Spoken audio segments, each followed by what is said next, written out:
The Nexus Combat Academy floated in the void between three dying stars, a monument to galactic cooperation that looked suspiciously like a massive steel middle finger pointed at the universe. For 2 centuries, it had churned out the Federation's finest warriors, each species contributing their particular brand of violence to the great melting pot of organized mayhem. The Krillian Berserkers brought their famous battle rage, the ethereal Zephyrians contributed their ability to phase through matter mid-combat, and the towering Golvak provided enough brute strength to crack planets. It was all very civilized, very scientific, and completely predictable. The Academy's founders had mapped out combat prowess with the same methodical precision their ancestors used to catalog star systems. Each species occupied its neat little box in the great hierarchy of violence. Physical strength belonged to the Golvak, speed to the insectoid Chitral, tactical brilliance to the multibrain Cerebrans, and so forth. It was a system that worked beautifully, assuming you ignored the occasional inconvenient reality that threatened to upset the established order. Humans, naturally, were filed under miscellaneous with a notation that read, adequate cognitive function, mediocre physical capabilities, shows promise in support roles. The kind of damning with faint praise that had become an art form in bureaucratic circles across the galaxy. They were the species equivalent of a participation trophy, pleasant to have around, useful for morale, but hardly expected to excel at anything particularly demanding. The morning shift at Nexus began like any other, with the usual symphony of complaints echoing through the corridors. Cadets griped about ration cubes, instructors muttered about the declining quality of recruits, and the Academy's AI system passive-aggressively announced maintenance schedules that would inconvenience everyone equally. It was the kind of institutional dysfunction that had been perfected over millennia of bureaucratic evolution. Combat Training Base 7 hummed with activity, as various species prepared for their morning evaluations. The Krillians were already working themselves into a murderous frenzy, their scales shifting from emerald to deep crimson as battle lust consumed their reptilian brains. The Zephyrians flickered in and out of phase, practicing their signature move of appearing behind opponents at precisely the worst possible moment. Even the normally stoic Golvak were limbering up, their movements creating small earthquakes that rattled the reinforced deck plating. In the midst of this organized chaos sat Zara Blackwood, looking about as remarkable as a glass of water at a wine tasting. She was human average in every measurable way, not particularly tall, not obviously muscled, with a kind of unremarkable brown hair that suggested her ancestors had never felt the need to stand out in a crowd. She sat cross-legged on a training mat, eyes closed, breathing steadily while alien death machines practiced creative ways to dismember each other around her. The other cadets had long since stopped paying attention to her. Humans were background noise in the great opera of galactic warfare, the chorus members who filled out the crowd scenes but never got speaking roles. They were there to learn from their betters, absorb what wisdom they could, and hopefully avoid getting accidentally vaporized during training exercises. Combat Instructor Vex'tharan entered the bay with the sort of dramatic flair that suggested they had practiced this entrance in front of a mirror. 4 arms moved in perfect synchronization, each limb ending in hands that could probably crush steel with minimal effort. Their crystalline exoskeleton caught the overhead lights and threw rainbow patterns across the walls, creating an effect that was either intimidating or disco-fabulous, depending on your perspective. Vex'tharan was Nexus Academy's pride and joy, a being who had turned violence into an art form. They held 17 Galactic Combat Championships, had written the definitive treatise on multilimb fighting techniques, and possessed an ego that required its own gravitational field. In the instructor's mind, combat was a precise science with measurable variables and predictable outcomes. Strength, speed, technique, and experience feed the right inputs into the equation, and the result was inevitable. Today, Vex'tharan announced, their voice carrying the authority of absolute certainty, we examined the fundamental principles of physical combat. They gestured with 2 arms while the other pair remained crossed behind their back, a pose that suggested they were humoring children with basic arithmetic. Each species brings natural advantages to the battlefield. The key to victory lies in understanding and exploiting these biological imperatives. The cadets arranged themselves in a rough semicircle, each species unconsciously clustering with their own kind. It was social dynamics at its most primitive, the strong gravitating toward strength, the fast seeking out speed, everyone finding their natural place in the hierarchy. Except for Zara, who remained exactly where she had been, apparently unconcerned with the philosophical implications of organized violence. Consider the Cryllian battle rage, Vex'tharan continued, warming to their favorite subject. Pure berserker fury backed by redundant organ systems and regenerative capabilities. Or examine Shitral combat doctrine, overwhelming speed combined with surgical precision. Even the Gorvak, for all their simplicity, bring raw power that can reshape battlefields. The instructor's gaze swept across the assembled cadets, cataloging potential and limitations with the practiced eye of someone who had never encountered a surprise they couldn't explain away. When those multifaceted eyes reached Zara, there was a pause, not quite dismissal, but something close to it. The pause of someone looking at a houseplant and wondering why it was in their combat academy. And then, Vex'tharan said, their tone acquiring the particular quality reserved for educational moments, we have species like humans. Interesting from an evolutionary perspective, certainly. Remarkable adaptability, creative problem-solving, admirable persistence.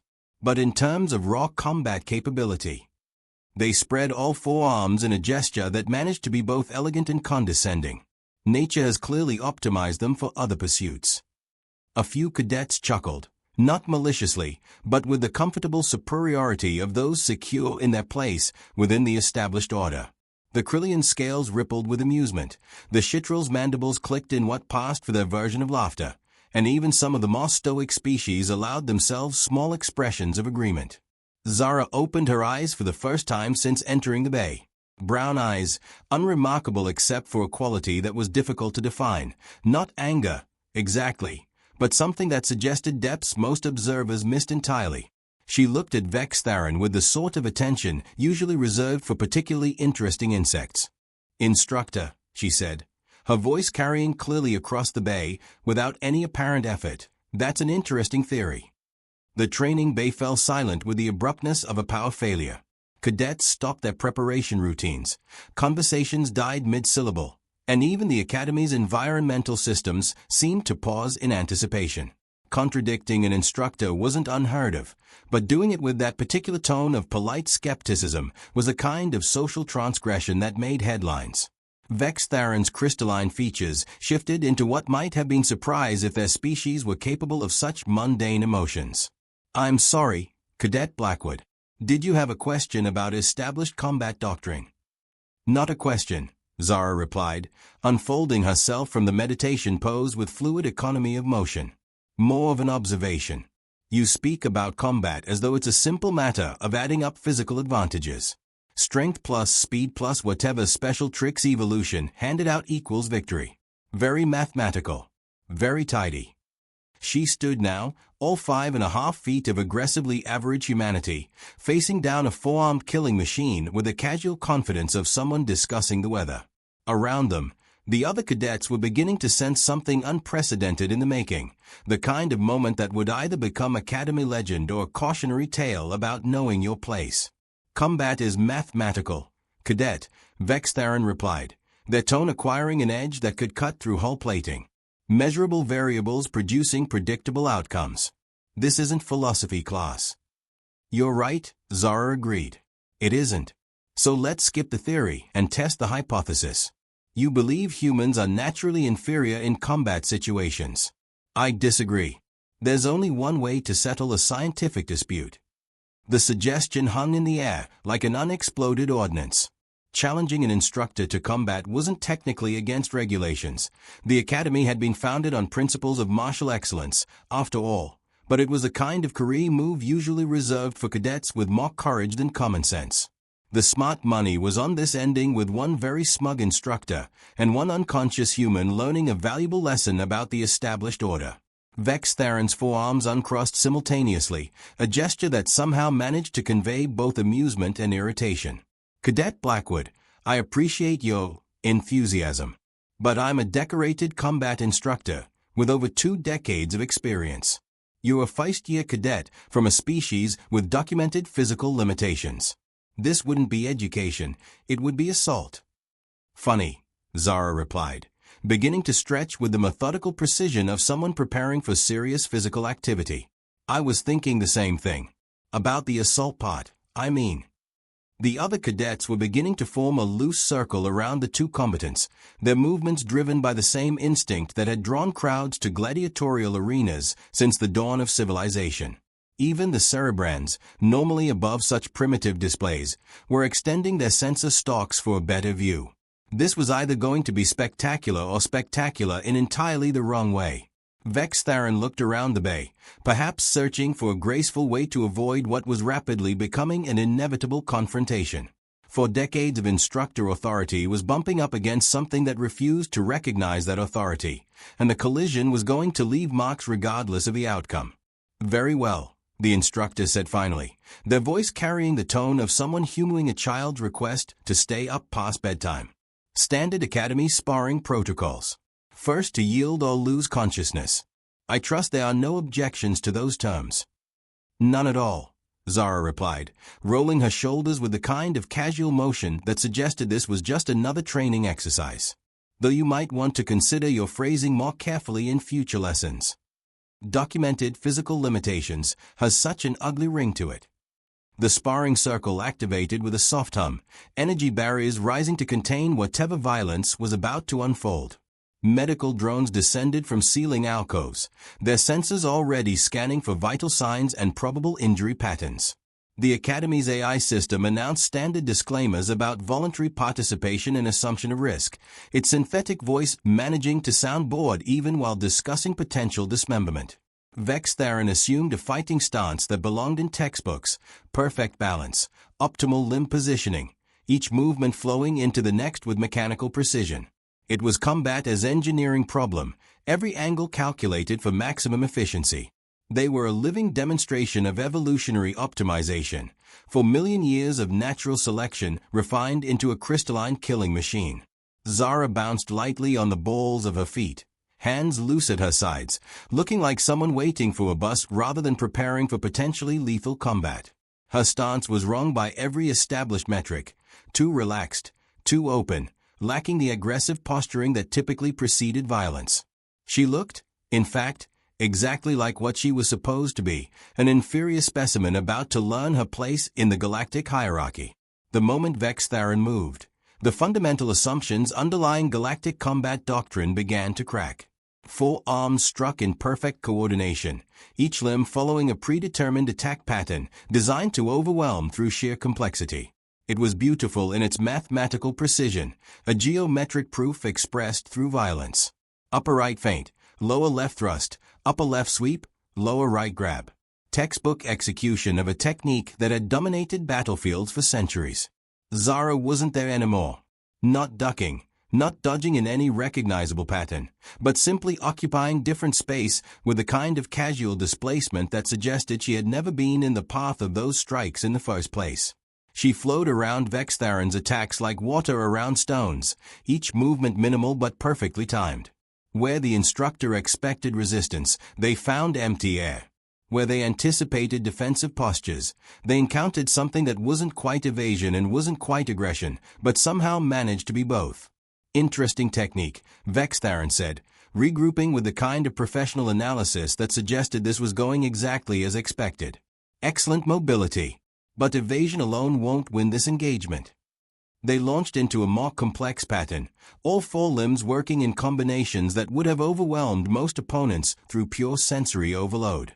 Strike, grab, sweep, thrust, a continuous flow of attacks designed to close off escape routes and force defensive mistakes. It was combat as chess match, thinking 3 moves ahead and controlling space with overwhelming force. Zara continued to not be where those attacks expected her to be. But now something else was happening, something the watching cadets were beginning to notice even if they couldn't quite identify it.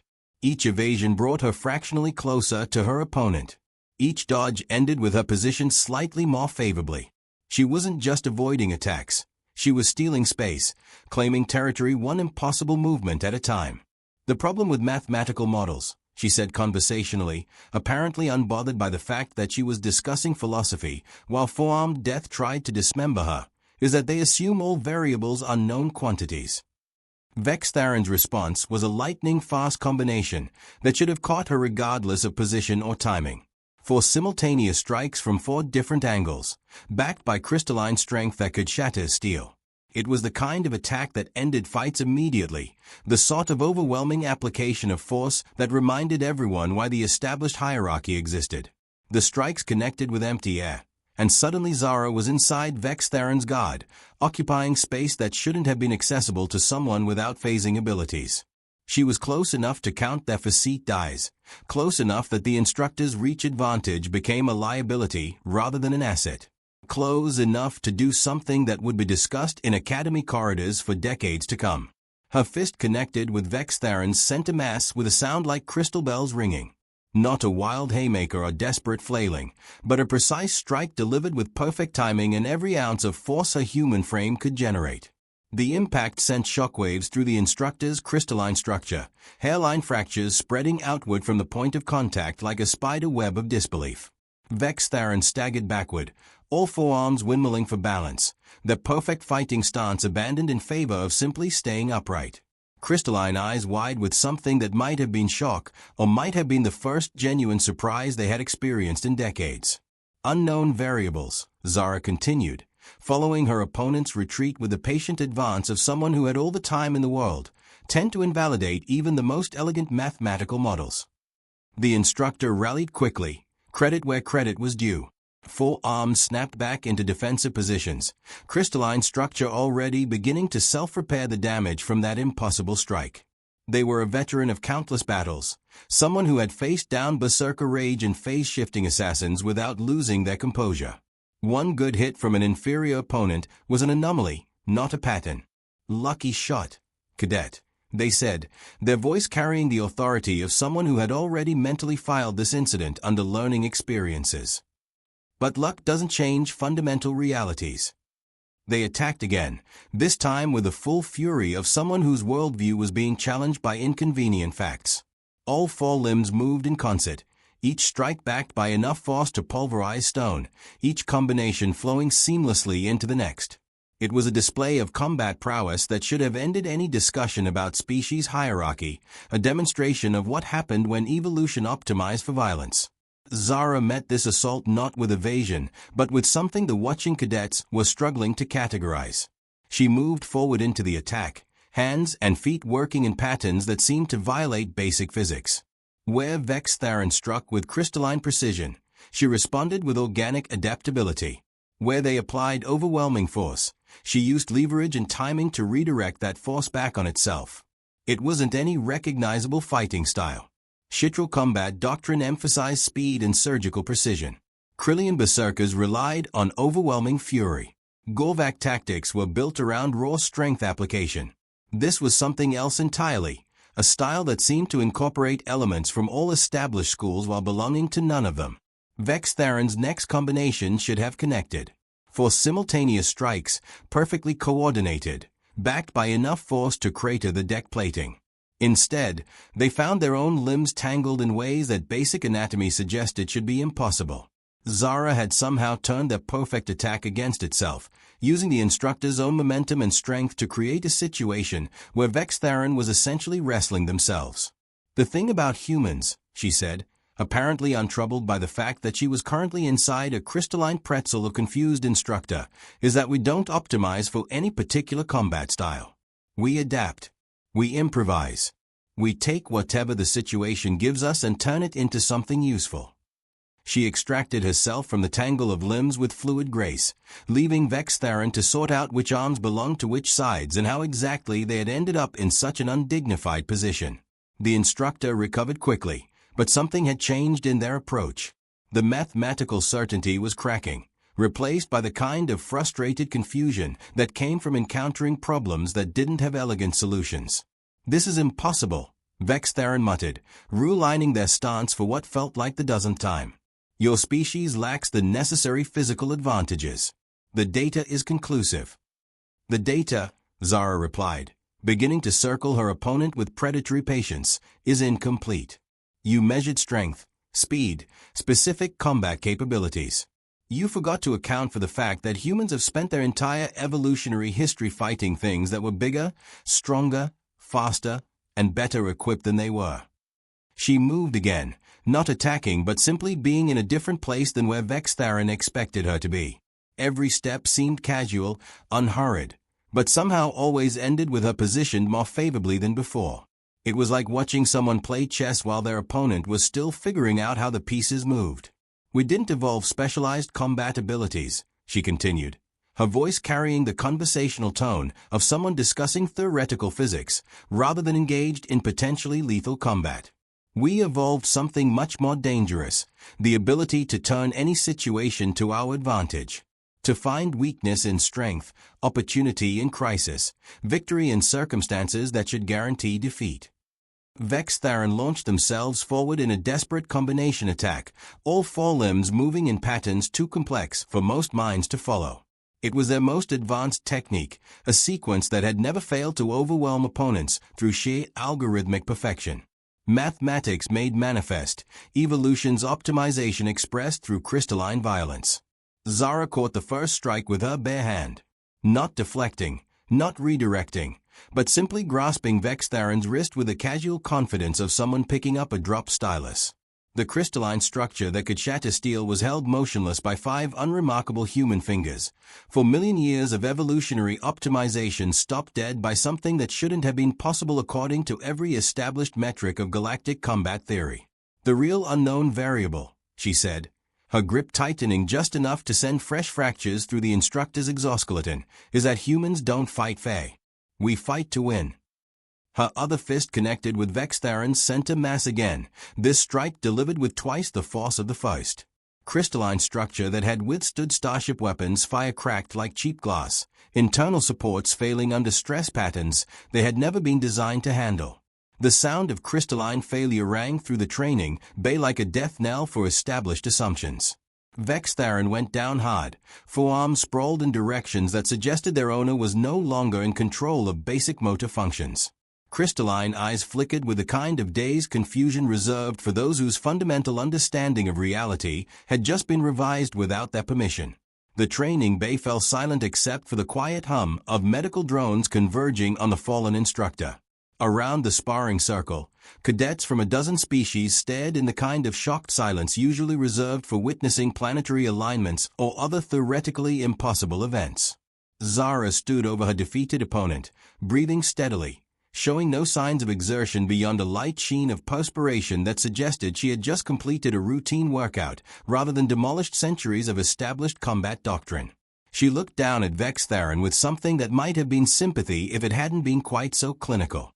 "Yield?" she asked politely. Vex'tharan's response was a crystalline wheeze that could have been agreement or could have been the sound of their respiratory system trying to remember how to function. Either way, the medical drones classified it as sufficient for ending the match, and the sparring circle's energy barriers began to power down. The silence stretched for several more heartbeats before being broken by a slow handclap from one of the cerebrans. Then another. Then a chittering ovation from the chitral section, followed by the deep harmonic appreciation of the Gorvak. Within moments, the entire bay was filled with the sound of various species expressing approval in their traditional fashions. Zara acknowledged the applause with a slight nod, then walked over to where the medical drones were fussing over Vex'tharan's crystalline structure. She knelt beside the fallen instructor, her expression shifting from clinical assessment to something approaching genuine concern. "Nothing permanent," she said, apparently addressing both Vex'tharan and the medical drones. "Structural damage to the exoskeleton, some internal bruising, wounded pride that will heal faster than the physical injuries. Full recovery expected within a standard week." Vex'tharan's facete eyes focused on her with obvious effort. "How?" they whispered, the word carrying the weight of someone whose entire worldview had just been reorganized without their consent. "Physics," Zara replied simply. "Your crystalline structure is incredibly strong in compression, but relatively weak in specific tension patterns. Apply force at the right angle with sufficient leverage, and even diamond will crack. The trick is knowing where to hit and having the patience to set up the shot." She stood, offering a hand to help the instructor upright. After a moment's hesitation, Vex'tharan accepted the assistance, all four arms working together to achieve what should have been a simple task, but which now felt like a complicated engineering problem. "Your species data," the instructor said, their voice carrying the hollow tone of someone recalculating fundamental assumptions, indicated limited physical capabilities. Limited by what standard? Zara asked. Raw strength. You're absolutely right. I can't arm wrestle a Gorvak. Speed. Any shitrel could run circles around me. Specialized abilities. I don't have any. But you measured all the wrong things. She gestured around the training bay, taking in the assembled cadets who were still processing what they had witnessed. Every species here has evolved for specific conditions, specific threats, specific solutions. Humans evolved for Earth, a planet that tried to kill us in new and creative ways every single day. We didn't develop overwhelming strength or blazing speed or natural weapons. We developed something much more useful, the ability to survive anything. The medical drones had finished their assessment, their synthetic voices announcing that Instructor Vex'tharan would require light duty for the next few cycles, but was otherwise functional. The fallen warrior accepted this diagnosis with a kind of numb acceptance typically reserved for major life changes or existential revelations. This changes nothing, they said, though their tone suggested they knew it changed everything. One engagement doesn't invalidate centuries of established doctrine. You're absolutely right, Zara agreed. One engagement proves nothing except that your assumptions about human capabilities were incomplete. The real question is whether you're going to learn from new data or keep insisting that reality conform to your theories. Around them, the other cadets were beginning to disperse, though their conversations carried the excited energy of those who had witnessed something that would be discussed and analyzed for years to come. The Krillians were already placing bets on future matches between humans and established combat species. The Cerebrans were frantically updating their databases with new variables that hadn't existed an hour earlier. Even the stoic Gorvak were showing signs of thoughtful reconsideration. Vex'tharan struggled to their feet, all four arms working in careful coordination to avoid aggravating their crystalline injuries. They looked at Zara with the kind of attention usually reserved for particularly dangerous unexploded ordnances, respectful, wary, and intensely curious about capabilities that remained largely unknown. Your combat style, they said, professional interest overriding wounded pride. It doesn't match any established school or discipline. Where did you learn to fight like that? Earth, Zara replied simply. Specifically, the kind of places on Earth where you learn to fight anything with whatever tools you have available, or you don't learn anything at all. Street corners and back alleys and situations where the only rule is that there are no rules except winning and losing. She began gathering her training gear, movements efficient and unhurried. The Academy's combat curriculum is excellent for teaching species-specific fighting techniques. But it assumes your opponent will follow the same rules you do, use recognized strategies, fight in predictable patterns. Humans learned a long time ago that real combat isn't about following rules, it's about breaking them more effectively than the other guy. The training bay was emptying now, cadets departing with a kind of animated discussions that suggested this incident would ripple through Academy culture for months to come. The established hierarchy hadn't exactly collapsed, but it had developed some interesting cracks that would require careful attention from those whose authority depended on maintaining predictable order.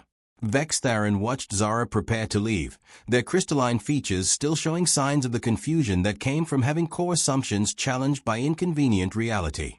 Cadet Blackwood, they called out as she reached the bay's exit. She paused, looking back with polite attention. Your species classification, the instructor said slowly, as though tasting unfamiliar words. I believe it may require revision. Zara's smile was small but genuine.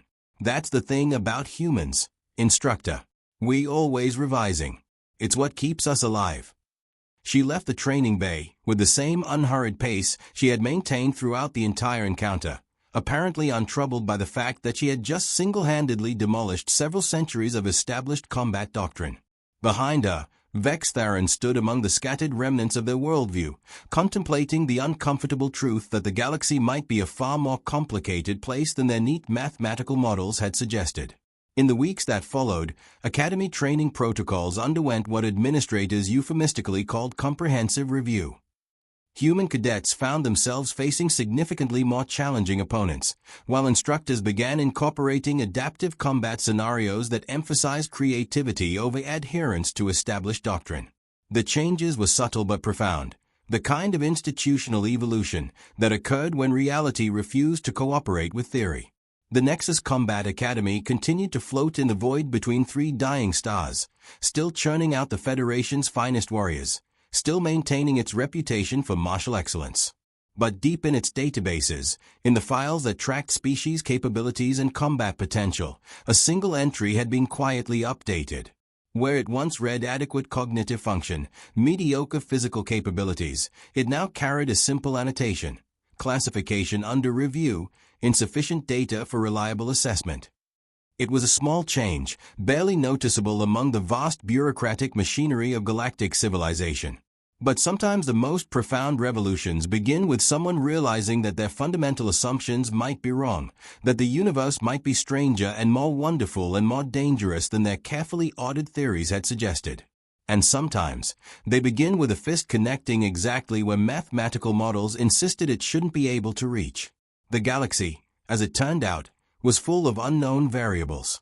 Some of them just happened to be human,